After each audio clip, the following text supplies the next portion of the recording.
ഒരു ഫോണിൻ്റെ ബാറ്ററി പൊട്ടുമ്പോൾ എന്താണ് ആദ്യം ഫെയിൽ ആകുന്നത്? അത് BMS ആണ്, ബാറ്ററിയുടെ മസ്തിഷ്കം. ബാറ്ററി മാനേജ്മെൻറ്റ് സിസ്റ്റം അഥവാ BMS റീചാർജബിൾ ബാറ്ററിയുടെ മസ്തിഷ്കമാണെന്ന് പറയാം. ബാറ്ററി എങ്ങനെ ചാർജ് ആകണം, എങ്ങനെ ഡിസ്ചാർജ് ആകണം, എപ്പോൾ പവർ ഓഫ് ചെയ്യണം എല്ലാം നിയന്ത്രിക്കുന്നത് BMS ആണ്. ഇപ്പോൾ നോക്കാം BMS എന്തെല്ലാം ജോലികൾ ചെയ്യുന്നു എന്ന്. 1. Voltage regulation. ബാറ്ററിയുടെ വോൾട്ടേജ് സുരക്ഷിതമായ പരിധിയിൽ തന്നെ ഉണ്ടോ എന്ന് ഉറപ്പാക്കുന്നു. വോൾട്ടേജ് കൂടുതലായാലും കുറവായാലും ബാറ്ററി നശിക്കും, അതിനാൽ ഇത് അത്യാവശ്യമാണ്. 2. Over charge over discharge protection. Charge പൂർണ്ണമായാൽ ചാർജിംഗ് നിർത്തുകയും ചാർജ് കുറയുമ്പോൾ ബാറ്ററി അധികം ഡിസ്ചാർജ് ആകുന്നത് തടയുകയും ചെയ്യുന്നു. 3. Short circuit protection. Short circuit സംഭവിച്ചാൽ ഉടൻ പവർ ഓഫ് ചെയ്ത് ബാറ്ററിയെ അപകടത്തിൽ നിന്ന് രക്ഷിക്കുന്നു. 4.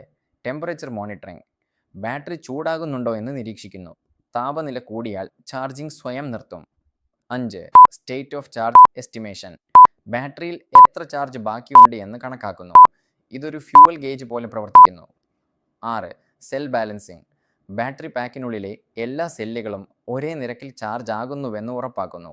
ഇത് ബാറ്ററിയുടെ പ്രകടനവും ആയുസ്സും കൂട്ടുന്നു. അവസാനമായി പറയേണ്ടത്, BMS ബാറ്ററിയുടെ സുരക്ഷയും ദൈർഘ്യവും ഉറപ്പാക്കുന്ന ഏറ്റവും പ്രധാന ഘടകമാണ്.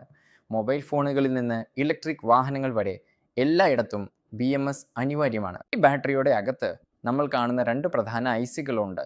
അതായത് ഒന്ന് OVP IC, മറ്റൊന്ന് UVP IC. പക്ഷേ ഇവ രണ്ടിൻ്റെയും വ്യത്യാസം എന്താണ്? എന്തിനാണ് ഈ ICകൾ ബാറ്ററിയുടെ BMSൽ ഉപയോഗിക്കുന്നത്?